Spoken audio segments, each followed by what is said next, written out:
So my friend likes shoving hot dogs in his mouth. Dan, did you know that? No, I didn't know that. That's an interesting pastime. Um, you like hot dogs, right? Yeah, I mean sometimes. You ever use hot dog grease in your hair just to fix split ends? No, Do you get it? Do you get it? I don't get it. Do you get it? Do you see?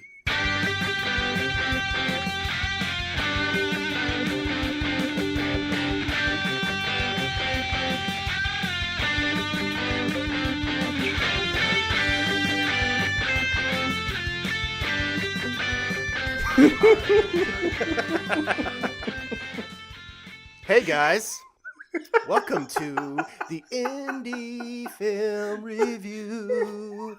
That's right, I'm a singer. Dan is laughing uncontrollably. Just the delivery over. Did you get it?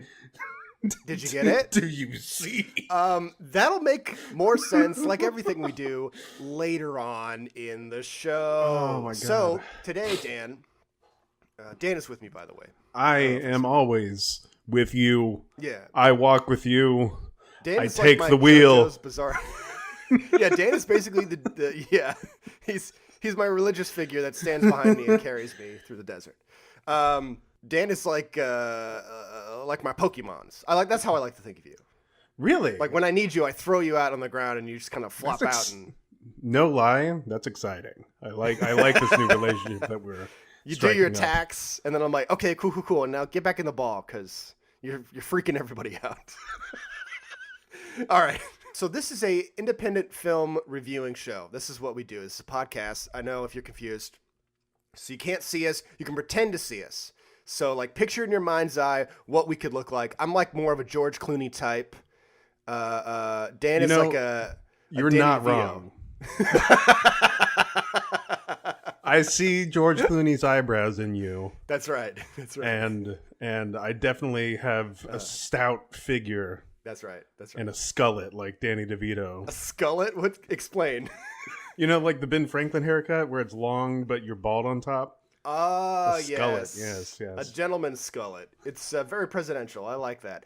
So we're going to review some short films today. Very exciting. We have a lot of submissions here. So I'm going to just read them off and then in what order we're going to tackle them. So we have Sarah Stevenson submitted to us. This will be the first one we do. Mia Morris's Diary. And we'll talk about that the whole season. And then we have Zephyr Entertainment kept tagging us in a bunch of different things, and I'm like, hey, we should just do an episode on them because they got some stuff that's interesting, and I wanted to check them out. So they have a little short called The Sanctuary. There's a trailer for an upcoming movie that they're going to do that we'll probably cover as well in future. And then Mr. Shan, a little mini series. Another web series, yes. Yeah. So some of these aren't really movies. Like Mr. Shan and Mia Morris, they're not really films. I mean, if you watch them all together, kind of, they're maybe like 30, 40 minutes if you want to see them. They're more like little mini-series. So we're kind of bending the rules. I don't know. It's all in film. They're filming. It's all What do you think? independent. It's all in the wrists. So I figured, why not? Let's do it. So the first one we're going to cover is Mia Morris's Diary. Dan, could you explain to us what this is? Sure. The gist of it. Mia Morris Yes. has a video diary Good so far. that she That's good. allegedly sends to this boyfriend named Jim. Yeah.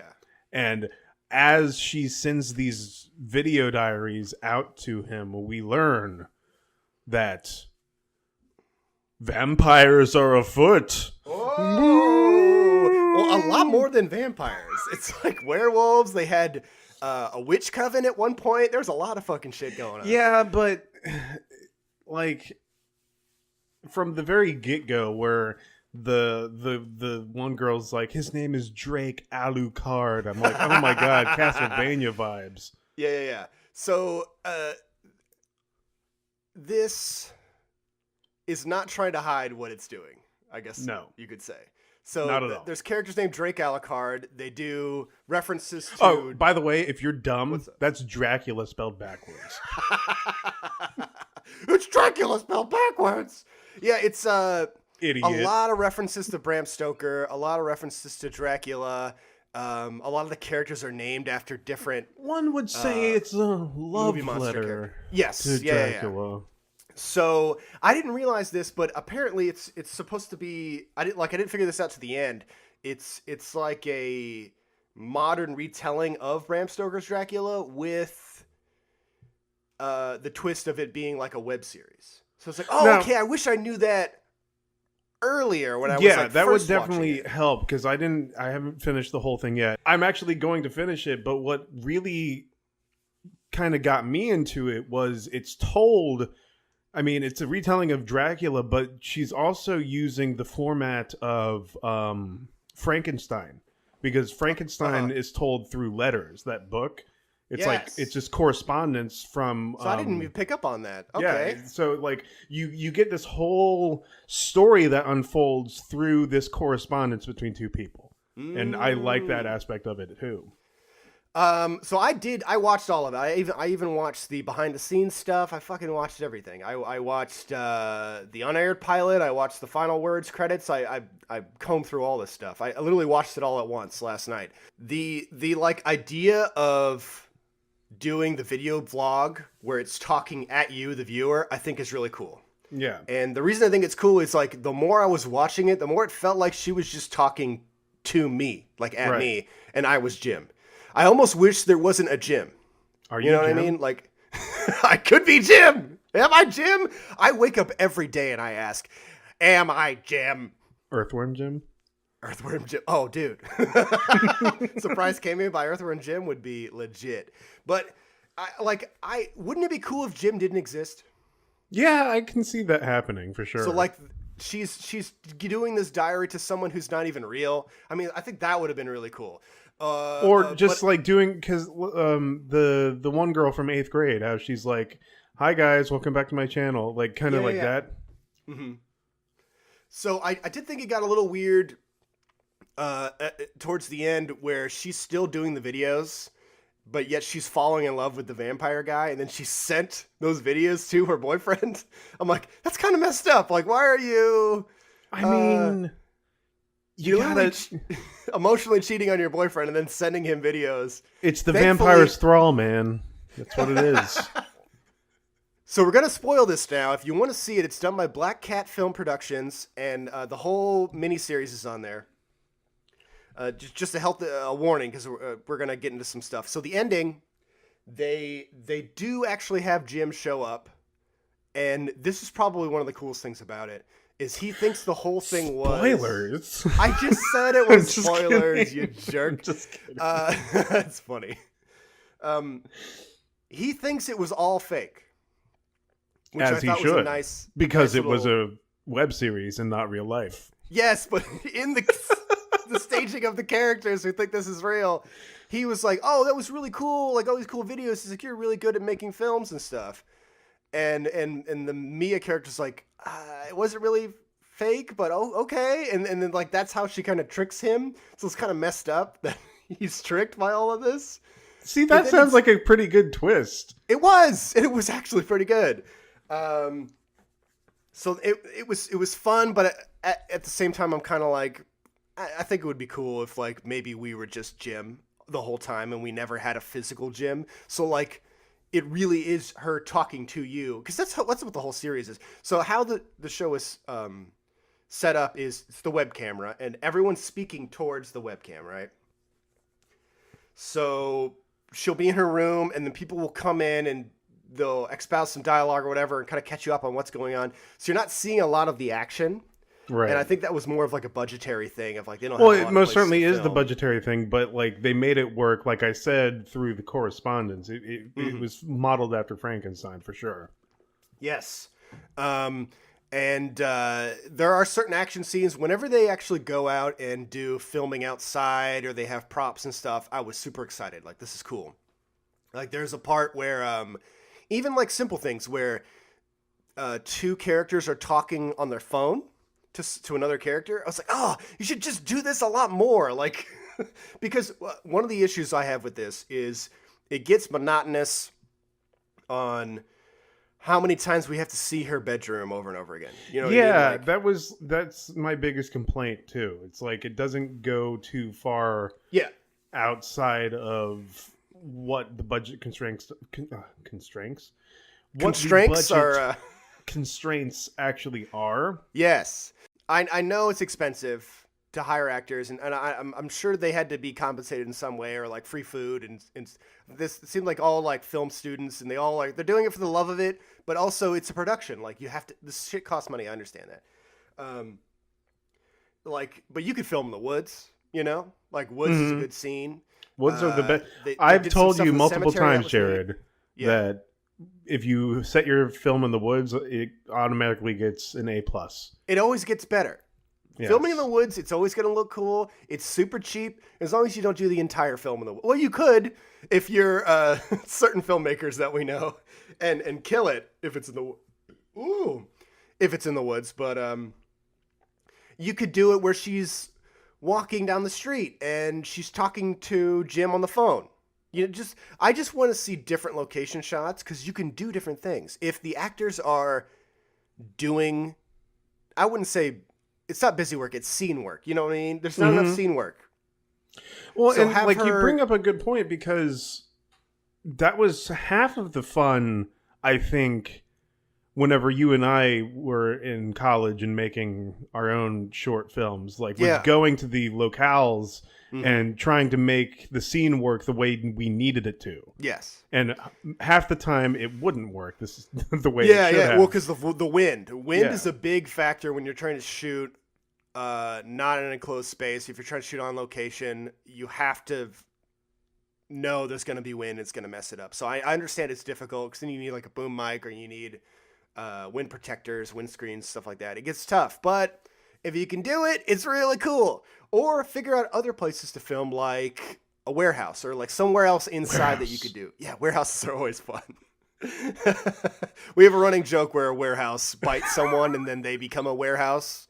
So like that's the joke, is it's a werewolf warehouse thing. We're really stupid. Anyways. And we do it all the time. It's one of the best jokes we've ever come up with. I don't know what you're talking about. A movie that should be made. Someone please make it. Please make it, yes. I'll watch it. I'll be executive producer. You can have all 5 cents that I found under my couch. So more things I liked. I thought the makeup was good. I thought the lighting was really good in this. There wasn't any time where I couldn't see anything, or things looked muddled or whatever. So a lot of the camera work was good, except for some of the jump cutting got a little jarring. Yeah, well, I mean, and I have a fix for that. Okay, please tell me. So this does something where it's putting their actors maybe in a 7-8 minute scene and never cutting. Like, it's having them just memorize all these lines, and I just feel like it's too much. So some of the episodes where it's like a minute and a half or 2 minutes, they work way better because the actors only have to memorize so much. And since you're never cutting to different angles, it's always just that one angle, right? It puts more pressure on your actors because now they have to say all their lines perfectly. And if you have time constraints, you can't do more retakes and stuff. It's better if you keep the scene shorter. Here's a question. Okay. As Mia goes through, because I haven't seen the whole thing yet. Does she become like how is she enthralled? Like, okay, so I'll do a little more of a rundown of the story. Okay. Because I may have a fix too. I need to know how she becomes enthralled. Okay. Yeah. So the first episode, like you've seen, it's a big one. She goes to like a party where the Drake Alucard character is going to be there, and her best friend wants to go because she's been asked to go there like by a date, and she goes there. She loses track of her, and she gets abducted by the vampire and gets attacked. So the vampire's whole goal, just like in Bram Stoker, is to trick all of her friends and people that she knows, like to push them away from her, so that she can so that the Dracula guy can like signal her out Yeah. and enthrall her. But she's like making other characters fall in love with him. It kind of gets Twilighty too a little bit. Uh-huh. And then eventually he makes her teacher give her a failing grade, or like, you're gonna fail unless you get a tutor. And then the Alucard character is of course a tutor. Right. So he shows up and like starts tutoring her. And it's like a silly scene where he's like, "Do you want to get pizza?" And I'm like, that's kind of a silly thing to, I'm like, are you hitting on her? What's going on? But he basically like charms her pants off. Yeah. And then once he reveals he's a vampire, he's like, well, I can give you immortality. And she just actually starts to fall for it. But like I said, the silly thing is that she's doing this all on camera, and then she's sending the tapes to Jim. I'm like, don't send the tapes to Jim of you falling in love with the vampire. But so do you want me to tell you the ending? Well, what do you think the tone of this is? Is it So like yes, horror? creator's intent. I don't know if this is supposed to be scary. So for me, it wasn't scary. Right. How did you feel? So it wasn't scary? No, to you, not right? not at Okay. all. But like, what my fix would be is we could easily make it scary. Oh yeah, by, yeah. Give me like- some ideas. So instead of just having the one static shot, have the static shot, but then like have a camera behind the camera so we can see more of the room and we can see her actually talking to the camera. You know what I mean? Yes. So like, cut between that and the static shot, that and the static shot, mhm. kind of like a shot reverse shot, but we can see more of the process, the filmmaking Yeah. process. so yeah, I would say like make some of those reveals less obvious, because I knew everything that was going on beforehand. And Music I don't know if that too. was intentional or not. What's that? Music? More music, more creepy Yes, music. yes. More score, more music. Have more mystery to whatever the villain or creature is. So fear the unknown. Everyone knows. Yeah. So like, if you don't know what's coming, it's more scary. Especially like revealing what the monster looks like, what's going on. That kind of stuff freaks me out. Like, so like, say I was talking about the scene of her like walking in the park. You could have like somebody in the background, like behind a tree, like watching her or something creepy. Yeah. And like you can barely see their face, like stuff like that. I don't know. There's a lot of things you could do. Okay, I have to mention this. So Yes, there's please. one character, the doctor character. The doctor's son. Yes, the doctor's son was unintentionally making me laugh. His lines, I don't know what it was, but it was hilarious to me. And it actually helped my enjoyment of the film. And I don't Really? think it was intentional. But I also feel like once you put a work of art out there, it becomes everybody's. So this Yeah. is what I got from it. It made it more enjoyable because of how weird his line delivery was. And some of the things he did just didn't make any sense to me. I don't know. It just felt unnatural. So he comes in with a super, super tight shirt, which also like already threw me off. I'm like, what's going on? Why does he have this super tight Playboy shirt on? And then so they're talking about they want to hypnotize Mia's friend to try to get her to remember what happened to her when she was attacked by the vampire. Right. But the dilemma is they're saying that it might turn her into a vegetable. Uh-huh. And I didn't understand that at all. I'm like, that's... Well, It doesn't whenever make any one's sense. mind goes into the recesses of one's mind to find the secrets that you don't remember. It could be traumatic, but it's not going to like put you in a vegetative state. What's the hardest part about eating vegetables? Dan, what is the hardest part about eating vegetables? The wheelchairs. I don't understand. I don't get that joke. Vegetables, you can't, like, you're in a vegetative state, you know? Oh boy. Oh boy. Oh boy. I wish I didn't get that joke. I'm just kidding. So anyways, yeah, it was like, it was good. Do you bad. get it? Do you see? Do you see? So, okay, Dan, final thoughts. We're running a little long on this. Okay. Any more positives or negatives you want to talk about with Mia? No, I think we covered everything that I had notes on, which was Okay. just the static. It just got perfunctory, I think. Mm-hmm. Just like you said, monotonous. Just get very empty shots. the other thing too. I don't necessarily feel like it needed to be 23 episodes long or however long it is. You know what I mean? Mm-hmm. Maybe shorten the episodes. Some of the episodes, nothing happens. Other episodes are way more interesting, for sure. Yeah. I kind of know what you mean. You're kind of like, I don't know why this is here. And I don't know. It felt like a little padding. I kind of get what you mean. So okay, so hopefully you take all that as healthy criticism. We're just trying to help. Well, we want people to go watch your shit too. Yes, so, 'cause we not want- your shit. Excuse me. we We want want people to go you- watch your film.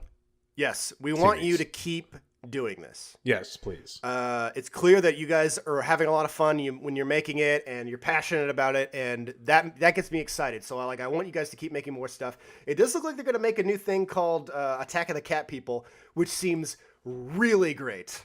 So Sounds it is like an old 50s it is sci-fi movie. It is exactly that, Dan. Oh, that's awesome. So they're gonna do this throwback to like an old detective 1940s horror movie thing where, you know, the cat people attack. And I'm like, this sounds great. If they can get good makeup for the cat people and make it silly and fun, I'm super down to watch yeah, this. me too. So I'm hoping that'll be good. So yeah, keep making movies. I think it's awesome. Now we're gonna get into Speaking of being super Yes. down to watch something, let's go ahead and open Zephyr Entertainment up with Bum Promises. Yeah, baby. So Zephyr Entertainment gave us a trailer about this. It's called Bum Promises. It's about this guy who knew this girl's dad somehow. Like he's yeah. a musician. He's like, here, I have this guitar. I wanted to pay my respects. Yeah. And she's like, come on in. And then we can only Come assume on in, stranger. we can only assume that he's going to be a bad bum. But A bad bum. it's so well put together that you just want you like what? Why don't I have this movie yet? I think that the bum character is creepy. He's scary. He is. He's a He scary. gave me guy. bad vibes. He gave me a bad vibe. No touchy of bad vibes. And I was definitely intrigued. I want to know more about what's going on, especially like him like leering and like being in the bushes and being all creepy. And it does kind of seem like he's just making shit up to get into the house. So I'm like, Yeah. okay, that's cool. The one thing I'll say that was funny to me is, so he's got a guitar, right? Yeah. And he puts the guitar on the porch and he's like, well, I guess that's all I wanted to say. I knew your dad and I felt bad for him that he passed or something. And then he walks away like he's leaving, but he And then left the she's- guitar. Yeah. And then the lady, like, she's like, oh, actually, you can come in. I'm going to invite you in. He's like, oh, well, thank you, ma'am. You know, and then he goes and grabs the guitar. It's like, did he know that he was going to get invited in? I don't know. I think that might have been an oversight. But other than that, I thought it was really well shot. I liked it. I think it's going to be cool. So I'm excited. I want to review this when it comes out. Yeah. I me hope too. it's an actually like a movie, you know, Yeah. at least like a 30-40 minute movie or something. It That'd be cool. seems legit. Like it could be a whole Yeah, feature. yeah, yeah. For sure. Yes. So that seems pretty neat. So let's talk about the Sanctuary. The briefly. Sanctuary. Okay. What the fuck? There's my Explain. first review. What the fuck was this movie? Like it started out like one of those run-of-the-mill I'm captured and I have to escape a dungeon type thing. Yes. Uh-huh. And it was like organ harvesting dungeon. Like So, okay. So okay. There's this girl who's trapped and she wakes up with her kidneys out, whatever.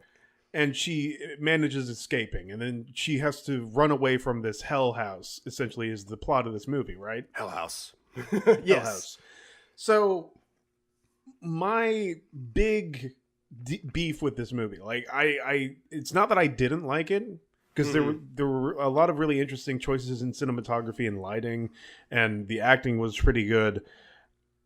I just couldn't pin down how I was supposed to be receiving this movie because it felt like it wanted to be so many other movies at once.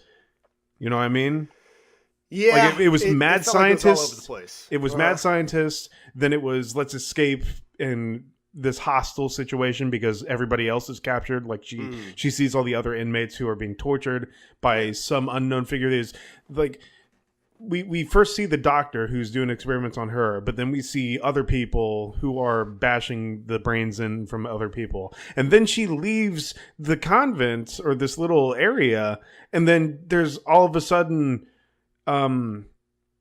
like cultists. Like who is the bad guy in this in this hell house? Yes, it's very jarring, I would say. So she starts off with this doctor, and the doctor's like, "Oh, I'm helping you. Don't you want to get better and stuff?" And you're kind of like, "What the hell?" And she's all tied up. She beats him up and then runs away, like you said.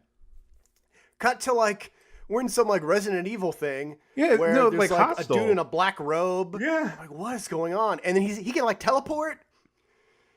Teleporting enemies, unless you're Michael Myers, it gets a little difficult. That got weird. And then the thing that really bothered me is when she just kind of stood there and watched the cultists cut that lady's heart out. I'm like, what are you doing?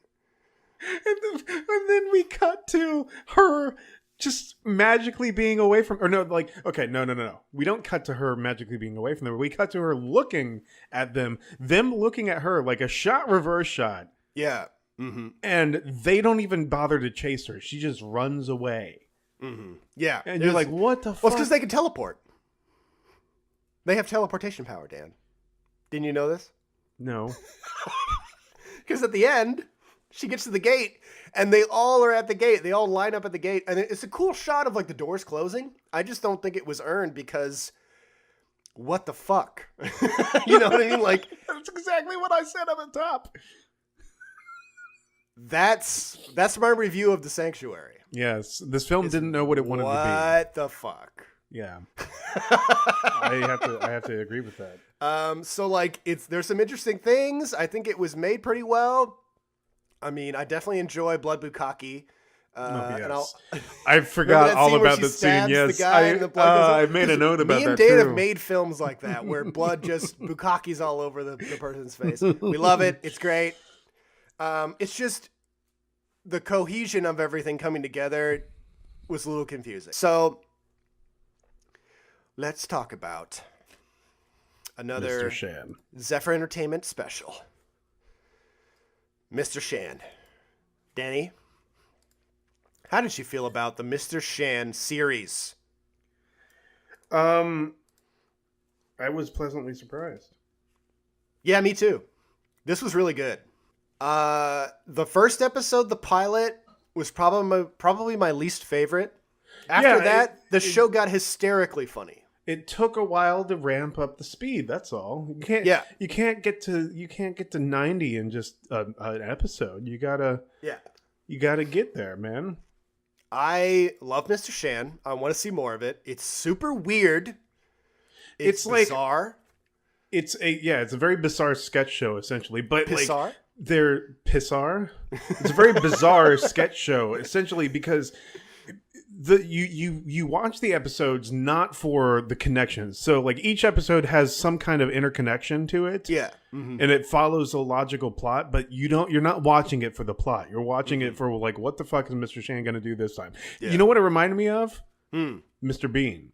Yeah. Oh, I was about to say that. So yes. It's like a Chinese Mr. Bean essentially. Uh-huh. And here's the best part.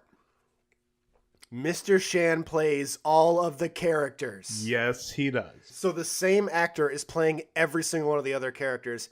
And a lot of the times, he's like become a totally different character. Mm-hmm. Like when he's the waiter, that's probably my favorite character, is the waiter. Yeah, the waiter's my favorite character too. I loved it. I was like, this is so good. The waiter is awesome. Or like when he's the girl, it's so uncomfortable seeing him go on a date with himself. Yeah, but like what's weird. Amazing about that is like the green screen effects that he uses to get himself on frame 2 times. Yeah, look good. It's phenomenal for what it is. Yes. Yeah, they did an excellent job with some of the digital effects. And when they make them, it's like there's certain points where it's like intentionally bad, or I don't know if maybe it has to look bad because, like, remember when he kisses himself? Yes, at the very end. Oh. Yeah, it'll look so stupid, but it's hilarious. Like, it works so well. It's so funny. And I keep talking about the date episode because it's probably my favorite. That one and the hot dog one. And so he's on a date with himself. It's just like a lady with like. Well, pink hair or okay. So something. before we Go ahead. before we get into that one, we have to talk about the Boba War. Okay. yeah, we could do that. So Boba War was one of my favorite episodes. Basically, it's just he and his friend Wang are at a boba tea cafe, and Shan takes the bobas and shoots them at his friend, and they start having this boba war, which I'd never even thought to do before. I don't but know now why. I want to fucking do it. Right? Yeah. So the waiter has a job at this boba place, and then all hell breaks loose, and then the waiter ends up getting fired because of the boba war. Yeah, because they literally turn it into a war film. It's like people are getting amazing. sniped in the head. Yes.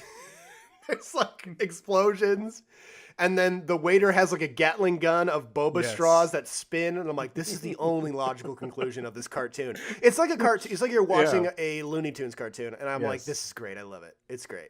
So anyway, the waiter gets fired from Yeah. that restaurant, and then he comes back in the date restaurant or the date episode as the new waiter. evil villain. Yeah.